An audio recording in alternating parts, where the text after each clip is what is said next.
Welcome to doctor மைக்லீஸ் music therapy channel.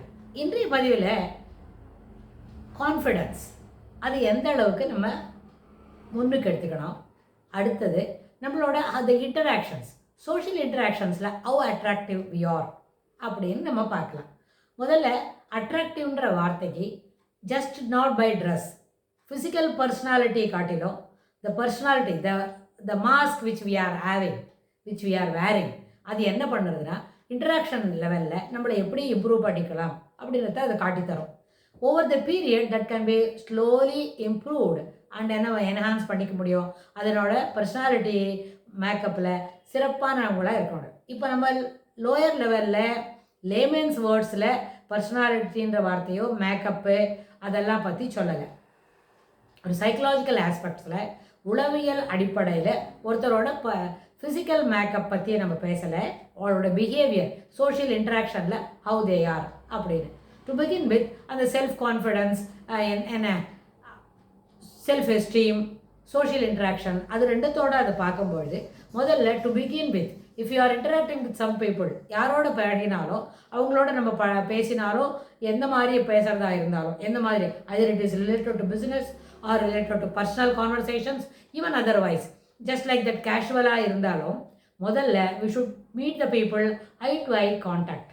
கண்ணை முகத்தை பார்த்து நேருக்கு நேர் நின்று நம்ம அவங்களோட பேசினோமான அதில் என்ன ஆகும்னு கேட்டால் முதல்ல நம்மளுக்கு அவங்கள வேணும், நம்மளோட பேசுகிறதுக்கு அவங்க இஷ்டப்படுறாங்க அப்படின்றத நம்ம தெரியப்படுத்திக்கலாம். இது ஒரு 2 லேடிஸ் பேசுகிறதா இருந்தாலும் 2 மேல் பேசுகிறதா இருந்தாலும் இல்லை ஒரு மேல் ஒரு ஃபீமேல் ஆன் பிஸ்னஸ் கான்ட்ராக்ட் வந்து யாரோட பேசணும்னு நமக்கு தெரியாது இல்லையா. Whoever comes to the table, நம்ம அக்ராஸ் த டேபிள் யாரோட பேசுகிறோமோ அவங்களோட பேசும்பொழுது யூ ஃபீஸ் என்ன உங்களோட ஃபேஸில் வந்து நீங்கள் அது வந்து டைரக்ட் 1-to-1 கான்டாக்ட் இருக்கணும். யார்கிட்டயும் சொல்கிறத காட்டா கூட ஒருவேளை நம்மளுக்கு மொழி தெரியல, நம்ம பேசுகிறோம், நம்மளுக்கு யாரோ சப்போர்ட் பண்ணுறாங்கன்னா நீங்கள் யாரோட இதை அட்ரஸ் பண்ணுமோ அதை பேசுங்க, அவன் நீங்கள் சொல்கிற மொழியில் அதை சொல்லுங்கள். அது that will also be better. அப்படி இருக்கும். அடுத்தது இனிமையாக உங்களுக்கு வந்து கேஷுவலாக சிரிக்கிறதுக்கும் ஜோக் பண்ணுறதுக்கும், அதாவது ட்ரைவல் திங்ஸ் கூட சேர்த்து பேசினா you are able to make the other opposite சைடில் இருக்கிறவங்கள, பிஸ்னஸ்க்கு வந்தவங்களாக இருந்தாலும் வேறு சோஷியல் இன்ட்ராக்ஷன்ஸில் கான்வர்சேஷனில் நம்ம இருந்தாலும் அவங்களோட எளிமையாக நகைச்சுவையாக பேச முடியும்னு சொன்னால் ஒரு 85% நம்மளுக்கு அந்த என்ன கிடைக்கும், அட்ராக்ஷன் கிடைக்கும். நம்ம அட்ராக்ஷன்னா மறுபடியும் சொல்கிறது ஃபிசிக்கல் ப்ரெசண்ட்டுக்கு இல்லை, நம்ம பேசுகிற மொழியில் நம்ம சொல்கிற செய்தியில் ஒரு ஈடுபாடு வரும்.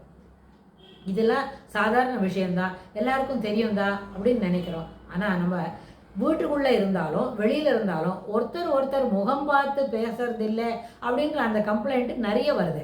ஏதோ எங்கேயோ போய்கிட்டே பேசுறது, சொல்லிகிட்டே இருக்குது, அப்புறம் நடந்துக்கிட்டே பேசுறது, அந்த பக்கம் போய் அடுத்த ரூம்லேருந்து ஒரு செய்தியை சொல்கிறது அப்படின்னு சொல்ல வரும்பொழுது that means we are not interested in communicating அப்படின்ற ஒரு தவறான ஒரு அபிப்பிராயம் வந்துடும். We should not give room to that. அதுக்கு இடம் கொடுக்காம தொடர்ந்து நம்ம வந்து ஒருத்தருக்கு பேசணும். வீட்டிலே இருந்தாலும் வெளியில் பேசுகிறதா இருந்தாலும் ஒன்றுக்கொன்று தொடர்புடைய செய்திகளும், அந்த தொடர்புடைய செய்திகள் சொல்லக்கூடியது எப்படி இருக்கணும், முகம் பார்த்து நேர பர்சனலாக கான்வர்சேஷன் இருக்கணும்.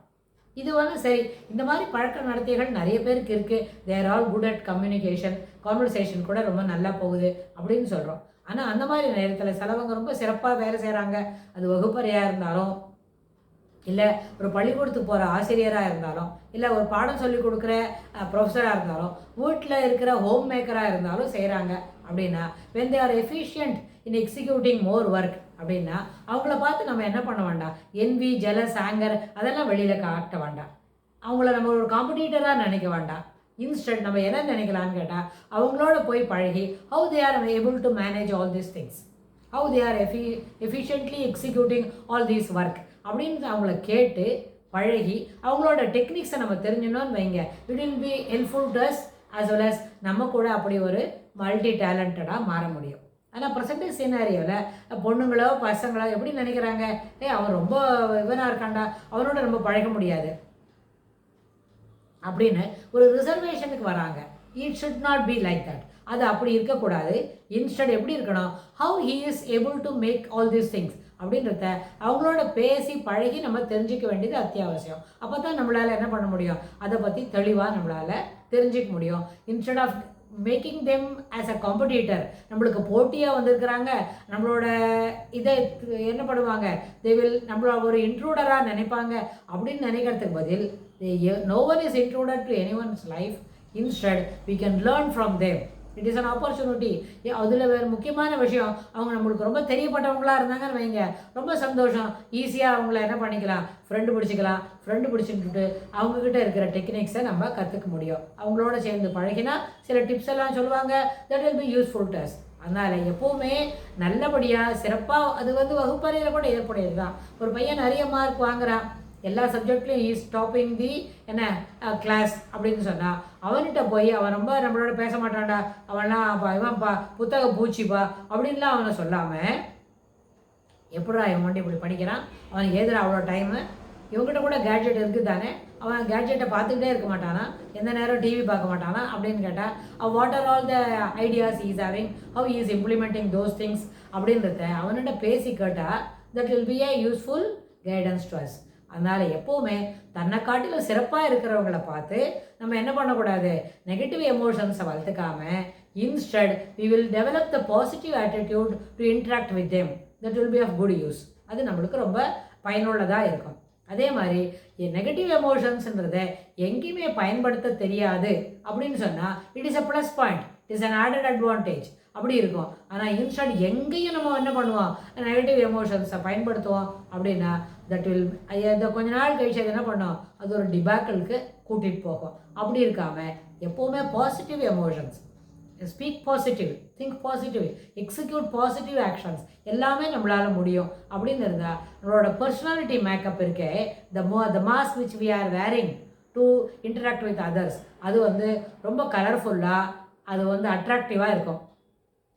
மறுபடியும் அட்ராக்டிவ்னு அந்த வார்த்தையை பயன்படுத்துறதுக்கு காரணம், அது வரவேற்கத்தக்க ஒரு பழக்கமாக அமையும், ஏற்புடைய சக்தியாக இருக்கும், தன்னை அடுத்தவங்க மத்தியில் வெளிச்சம் போட்டு காட்டக்கூடிய ஒரு விஷயமாக அது அமையும். அப்போ நம்மளுக்கு என்ன இருக்கும், நம்ம we need not be in dark, we will have it. எப்போவுமே அது என்ன பண்ணணும்னா, இன்னொரு ப்ளஸ் பாயிண்ட் அதில் கிடைக்கும், நம்மளோட எமோஷ்னல் கோஷன்ட், இக்யூ. ஐக்யூன்னா தெரியும், இன்டெலிஜென்ட் கோஷன்ட். அதே மாதிரி இக்யூன்றது எமோஷ்னல் கோஷன்ட் எப்படி இருக்கும்னா, எப்போவுமே ஃபுல் பிரிமில், அது எப்போவுமே தொய்வு அடையாமல் அளவு இருக்கும். நம்மளோட பர்சனாலிட்டி எப்படி நம்மளோட எமோஷனல் கோஷன்ட்டை என்ஹான்ஸ் பண்ணும், how it helps us to interact socially, expressive பிஹேவியரை